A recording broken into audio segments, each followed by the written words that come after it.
I said, all right, here we go. And they turned around the laptop and it said, Metal Gear Solid. And like, my first thought was, oh no. I wish that it wasn't. I don't know why it was oh no, but I was thinking to myself, how am I going to make a good song for this incredible franchise? Nerd Reactor, roll out. Yeah, I'm John from Nerd Reactor. How's it going? Oh, it's going good. You know, it was a crazy show, so definitely exhausted, but I'm hanging in there.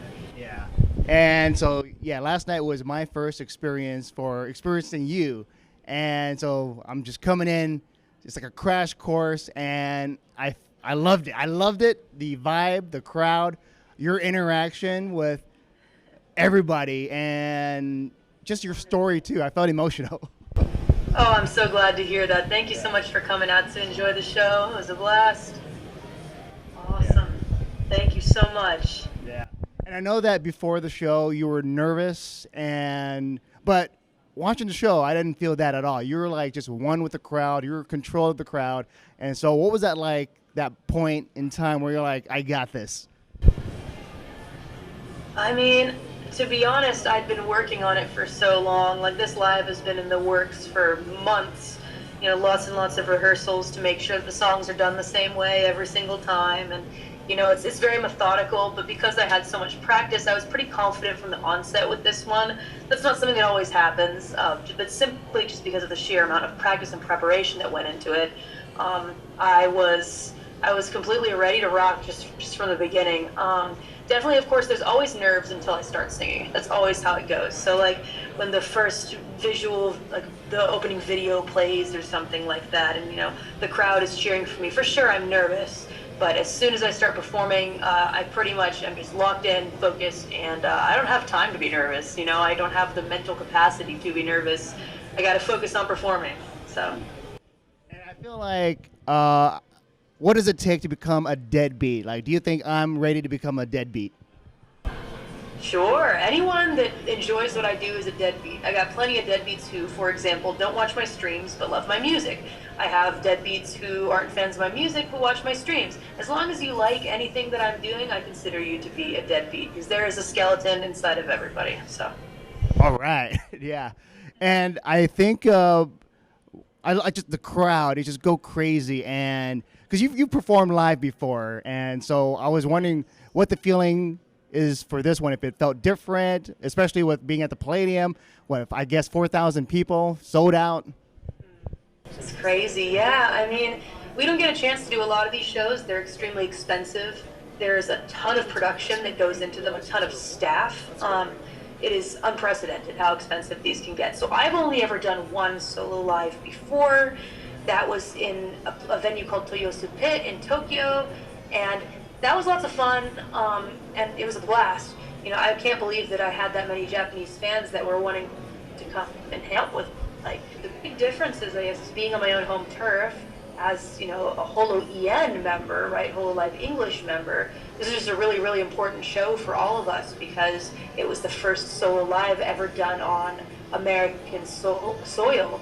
We've had like branch lives and big group lives where many girls are featured, and we've done that in America, but this is the first solo concert for a talent. So it was new territory for all of us. It was a big milestone. So the pressure was definitely on, and it definitely felt different, you know, because the USA's energy is very different than Japan's energy. Everybody's a little more, you know, wearing their heart on their sleeves and, you know, cheering and hollering and whatnot. It's a bit of a different energy, but it was still just as fun, and even more fun because we upped the quality this time. Oh, yeah. I guess for people watching, just to explain things about VTubers and just the differences between like live person and then VTubing, but concert. Like, can you explain that concept to people? Like, this is it. This is why you should watch a VTuber in concert. Right. Well, here's the thing. The only difference between me and somebody who's maybe like a real human being performing on the stage is that I look different, and there's a big LED panel in front of you, but I'm there. I'm on the stage, I'm singing, I'm dancing, I'm performing. It's all happening, but this is how I look. And I think that there's something absolutely like magical and surreal about that, to be able to have worlds collide in that moment. You know, me and my 3D plane of existence is all of a sudden brought to life into you guys' plane of existence. And like, for example, you can even see the two monitors on either side of the main stage kind of presented me in all kinds of different angles, you know, not just a flat 2D surface. So we're really kind of merging worlds here, and I think it's an experience that everybody should try out just once, and you'll see how similar we really are to any other live performer. In fact, we can probably do even more things, maybe, because when you're on the 3D plane, anything is possible, you know? Oh, yeah, because I saw the outfit, the wardrobe changes, and then you flying and disappearing. So it's really cool. I love it. Exactly. We can do all kinds of stuff like that. Yeah, and you mentioned at the end of the concert, you want to tackle Madison Square Garden. So, yeah, there's a lot of, I think that for you, there's a lot of ambition, a lot of goals. Like another example would be like teaming up with Snoop Dogg, etc. Right. For sure. I do have a lot of ambitions. They're very lofty ambitions, but the way that I feel about it is as soon as you stop having dreams, you stop moving forward, you stop developing, you stop getting better. So even if they're crazy dreams, even if they're absolutely insane and you'd never think that they would happen, it's better to have them just as like, you know, little carrot to hang in front of yourself, you know, chase after something, keep going, keep running. Oh, I'm willing to do that even if those dreams never come true, if it means that I get a little bit further. Yeah. Is there another artist that you would want to team up with? For example, Chaperone.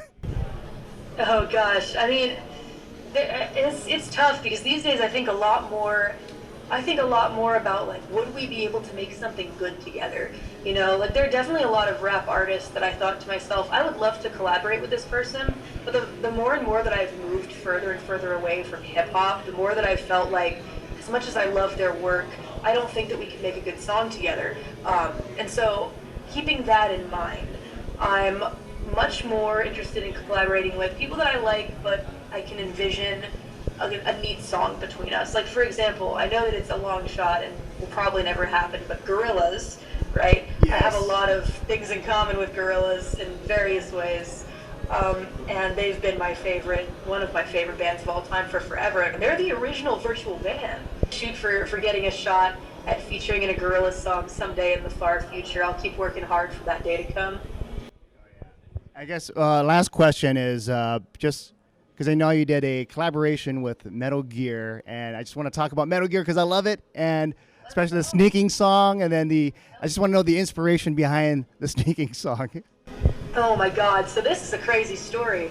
I remember that Universal told me that they had a tie-up for me from a very famous game, and they wouldn't tell me what it was.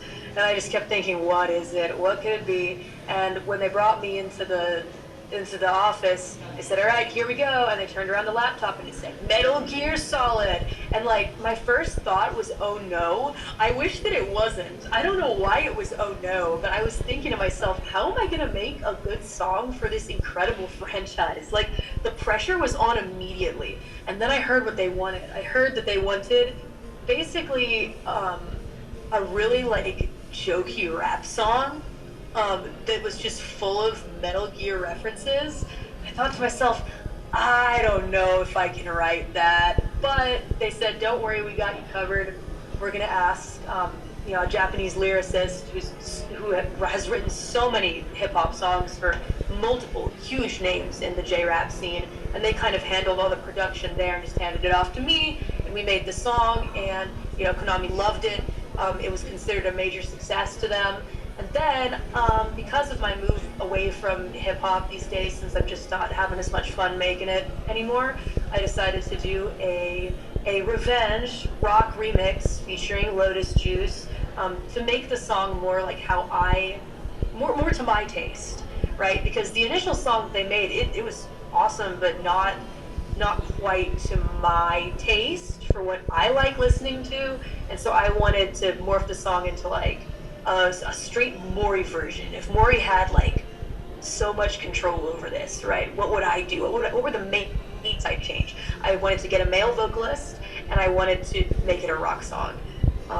That's what I said from the beginning, though. I did say from the beginning, I said, can we do like a rock song or something like that? and they said, well, what they want is a rap song. It's more like hip hop focused with lots of like in jokes and such. And that was how we got there. And I thought it would be cool to perform it in the rock section of my concert the other night, and it was a blast. I had so much fun. That song goes hard live, I will say. Yeah, that's all the time I have, but I just want to say thanks a lot. The concert was amazing. And Mori, I can't wait to see you at Madison Square Garden. Thank you so much. I'll do my best to get there someday. Thanks for coming out to the show, and take care. All right, take care. Bye.